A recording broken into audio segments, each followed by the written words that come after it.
नमस्कार। हिमाचल समाचार में आपका स्वागत है। आज के मुख्य समाचार। मुख्यमंत्री ने अंतर्राष्ट्रीय क्रिकेट स्टेडियम धर्मशाला में भारत और न्यूजीलैंड के मध्य देखा क्रिकेट विश्व कप का मैच। मुख्यमंत्री ने शाहपुर में लगभग 77 करोड़ रुपए के किए उद्घाटन व शिलान्यास।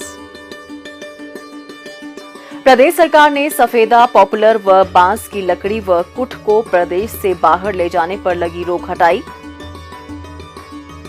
मौन पालन से प्रदेश के किसानों के जीवन में घुल रही मिठास। और अब समाचार विस्तार से। मुख्यमंत्री ठाकुर सुखविंदर सिंह सुक्खू ने आज अंतर्राष्ट्रीय क्रिकेट स्टेडियम धर्मशाला में भारत और न्यूजीलैंड के मध्य क्रिकेट विश्व कप का मैच देखा। मुख्यमंत्री ने दर्शकों का अभिवादन और अपनी टीम का उत्साहवर्धन किया। मुख्यमंत्री ठाकुर सुखविंदर सिंह सुक्खू ने आज जिला कांगड़ा के शाहपुर विधानसभा क्षेत्र के एक दिवसीय प्रवास के दौरान 76 करोड़ 57 लाख के विकास कार्यों के उद्घाटन तथा शिलान्यास किए। इस दौरान उन्होंने शाहपुर में 56 करोड़ 56 लाख रुपए की लागत से निर्मित होने वाली मल निकासी योजना एवं संवर्धन पेयजल योजना नगर पंचायत शाहपुर का शिलान्यास किया। उन्होंने 13 करोड़ 71 लाख रुपए की लागत से शाहपुर विधानसभा क्षेत्र के अंतर्गत विभिन्न योजनाओं में पानी की गुणवत्ता में सुधार के लिए जल प्रशोधन संयंत्र का शिलान्यास भी किया। मुख्यमंत्री ने शाहपुर विधानसभा क्षेत्र के अंतर्गत 5 करोड़ रुपए की लागत से विभिन्न उठाऊ पेयजल योजनाओं की पुरानी पंपिंग मशीनरी के प्रतिस्थापना कार्य का शिलान्यास किया। उन्होंने फसल विविधीकरण प्रोत्साहन परियोजना 2 के अंतर्गत 50 लाख रुपए की लागत से निर्मित होने वाले किसान सुविधा केंद्र भवन शाहपुर का शिलान्यास किया। उन्होंने लगभग 80 लाख से निर्मित शाहपुर विश्राम गृह के अतिरिक्त भवन का लोकार्पण भी किया। शाहपुर के दशहरा मैदान में लोगों को संबोधित करते हुए मुख्यमंत्री ने कहा कि शाहपुर के विकास में कोई कमी नहीं आने दी जाएगी। उन्होंने कहा कि भविष्य में कांगड़ा में विकास के नए आयाम स्थापित किए जाएंगे। जिला के ढगवार में 250 करोड़ रुपए की लागत से दुग्ध संयंत्र लगाया जा रहा है, जिससे कृषकों और पशुपालकों को उनके उत्पादों के अच्छे दाम मिलेंगे। उन्होंने कहा कि कांगड़ा हवाई अड्डे के विस्तार और इससे होने वाले विस्थापितों के पुनर्वास के लिए सरकार ने 3000 करोड़ रुपए के बजट की व्यवस्था की है। उन्होंने कहा कि जिला कांगड़ा को पर्यटन राजधानी बनाने के लिए अनेक परियोजनाओं पर कार्य किया जा रहा है।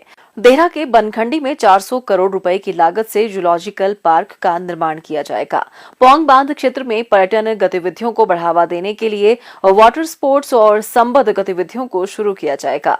प्रदेश को आर्थिक रूप से सुदृढ़ बनाने के लिए दृढ़ प्रयास किए जा रहे हैं। उन्होंने कहा कि अगले 10 वर्षों में हिमाचल प्रदेश को आत्मनिर्भर और समृद्ध राज्य बनाया जाएगा। मुख्यमंत्री ने कहा कि प्रदेश के पूर्व मुख्यमंत्री श्री शांता कुमार सम्माननीय नेता हैं और हमेशा सही बात करते हैं। उन्होंने कहा कि श्री शांता कुमार ने भी आपदा के दौरान प्रदेश सरकार के प्रयासों की भूरी भूरी प्रशंसा की है। उन्होंने कहा कि आपदा राहत के लिए प्रदेश सरकार ने 12,000 करोड़ रुपए के नुकसान का आकलन केंद्र सरकार को भेजा है। उन्होंने कहा कि राज्य को केंद्र की ओर से अभी तक विशेष राहत पैकेज उपलब्ध नहीं करवाया गया है। उन्होंने कहा कि प्रदेश को केंद्र से केवल आपदा राहत के तहत वही धनराशि उपलब्ध करवाई गई है जिसका वार्षिक बजट में प्रावधान होता है। मुख्यमंत्री ने कहा कि केंद्र सरकार यदि प्रदेश में राष्ट्रीय आपदा और राहत पैकेज घोषित करती और विपक्ष विधानसभा में आपदा पैकेज में सरकार का समर्थन करता तो वे केंद्र सरकार का धन्यवाद करते। उन्होंने कहा कि प्रदेश की सांसद श्रीमती प्रतिभा सिंह के अलावा किसी भी सांसद ने प्रदेश के हक की बात केंद्र के समक्ष नहीं रखी। ठाकुर सुखविंदर सिंह सुक्खू ने शाहपुर में मुख्यमंत्री सुख आश्रय योजना के तहत 9 निराश्रित बच्चों को कौशल विकास, उच्च शिक्षा तथा गृह निर्माण के लिए सहायता राशि के चेक भेंट किए। मुख्यमंत्री ने स्थानीय विधायक केवल सिंह पठानिया द्वारा प्रस्तुत प्रत्येक मांग को पूर्ण करने का आश्वासन दिया। इस अवसर पर मुख्यमंत्री को विभिन्न लोगों, संगठनों और शैक्षणिक संस्थानों ने मुख्यमंत्री राहत कोष के लिए चेक भी भेंट किए। हिमाचल प्रदेश के लोगों की सुविधा को देखते हुए राज्य सरकार ने सफेदा, पॉपुलर बांस की लकड़ी के साथ साथ औषधीय पौधे कुठ को प्रदेश से बाहर ले जाने पर लगी रोक हटा दी है। मुख्यमंत्री ठाकुर सुखविंदर सिंह सुक्खू ने कहा कि अब राज्य के लोग इन 4 प्रजाति की लकड़ी को बिना परमिट के प्रदेश से बाहर ले जा सकते हैं। साथ ही इन प्रजाति की लकड़ी की ढुलाई राज्य के भीतर भी बिना अनुमति के हो पाएगी। उन्होंने कहा कि राज्य में बहुत से किसान इन प्रजाति के पेड़ों को व्यावसायिक स्तर पर उगाते हैं। ऐसे में उनके हितों को देखते हुए राज्य सरकार ने इन 4 प्रजातियों पर लगे प्रतिबंध को हटाने का निर्णय लिया है। ठाकुर सुखविंदर सिंह सुक्खू ने कहा कि इसके अतिरिक्त प्रदेश सरकार ने खैर की लकड़ी, कत्था, देवदार के तेल सहित प्रदेश में उगने वाली अन्य जड़ी बूटियों को प्रदेश से बाहर ले जाने पर लगे प्रतिबंध को भी हटा दिया है। हालांकि इन वन उत्पादों को प्रदेश से बाहर ले जाने के लिए वन विभाग से परमिट लेना होगा। मुख्यमंत्री ने कहा कि राज्य सरकार वन विभाग से विभिन्न प्रकार के ई परमिट प्राप्त करने के लिए हिमाचल प्रदेश में नेशनल ट्रांजिट पास सिस्टम शुरू करने जा रही है। यह सिस्टम शुरू करने वाला हिमाचल प्रदेश देश का छठा राज्य होगा, जिसके शुरू होने से जहां लोगों को ई परमिट प्राप्त करने में सुविधा होगी, वहीं विभाग के कार्यों में पारदर्शिता और दक्षता आएगी। प्रदेश सरकार किसानों के आर्थिक सशक्तिकरण के लिए निरंतर प्रयासरत है। प्रदेश में कृषि, खाद्य, दुग्ध और मौन पालन को विस्तारित करने की दिशा में कार्य किए जा रहे हैं। युवाओं को स्वरोजगार के लिए प्रोत्साहित करने के लिए अनेक स्वावलंबी योजनाएं चलाई जा रही हैं। युवाओं को आर्थिक मदद देने के साथ साथ जरूरी प्रशिक्षण भी प्रदान किया जा रहा है। जिला मंडी के पधर उपमंडल की ग्राम पंचायत डलाह के गांव चमाह के रहने वाले श्री रमेश चंद ने इन योजनाओं का लाभ उठाकर आर्थिक संपन्नता की ओर कदम बढ़ाए हैं। उनका परिवार घर पर ही छोटे पैमाने पर मधुमक्खी पालन करता था। मधु विकास योजना की जानकारी पाकर उन्होंने मौन पालन को व्यवसाय के तौर पर अपनाने की सोची। मधु विकास योजना का लाभ लेकर वे हर साल 3 से 4 लाख रुपए कमा रहे हैं। उनका परिवार पुश्तैनी तौर पर मधुमक्खी पालन से जुड़ा था। इसके लिए उन्होंने पहले कृषि विज्ञान केंद्र सुंदरनगर में मौन पालन का प्रशिक्षण लिया। इसके उपरांत मौन पालक बनने के लिए डॉक्टर यशवंत सिंह परमार औद्योगिकी एवं वानिकी विश्वविद्यालय नौणी सोलन से प्रशिक्षण प्राप्त किया। प्रशिक्षण लेने के उपरांत बागवानी विभाग से मौन पालन के लिए आर्थिक सहायता के लिए आवेदन किया। योजना के अंतर्गत श्री रमेश चंद को 1,76,000 रुपए की आर्थिक सहायता मिली।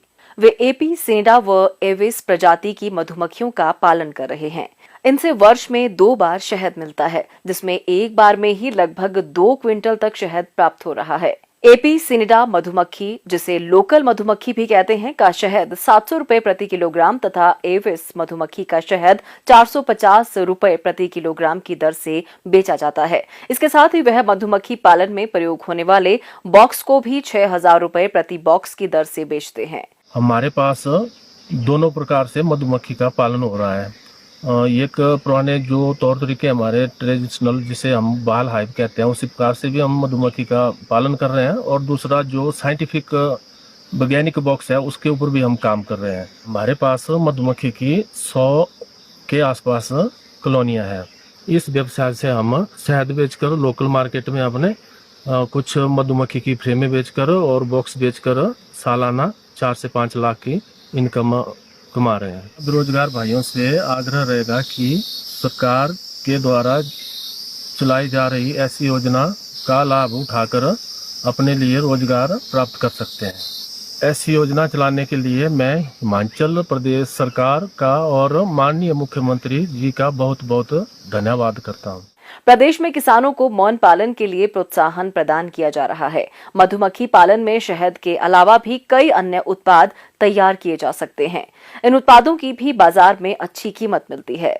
मधु विकास योजना के अंतर्गत मौन पालन के लिए मौन वंश के 50 बक्सों सहित 1,60,000 की आर्थिक सहायता प्रदान की जाती है। साथ ही मधुमक्खियों को एक जगह से दूसरी जगह ले जाने पर 10,000 रुपए की आर्थिक सहायता दी जाती है।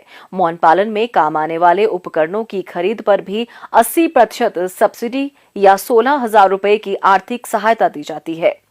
मंडी जिला में 60 से अधिक बागवान मौन पालन से जुड़कर प्रति वर्ष अच्छी आय अर्जित कर रहे हैं। कड़ी मेहनत और लगन के बल पर आज प्रगतिशील किसान श्री रमेश चंद अन्यों के लिए प्रेरणा स्रोत बन गए हैं। किसानों की अथक मेहनत को सर्वोपरि मानते हुए सरकार प्रदेश में किसान हितैषी योजनाओं का सफल क्रियान्वयन सुनिश्चित कर रही है। हिमाचल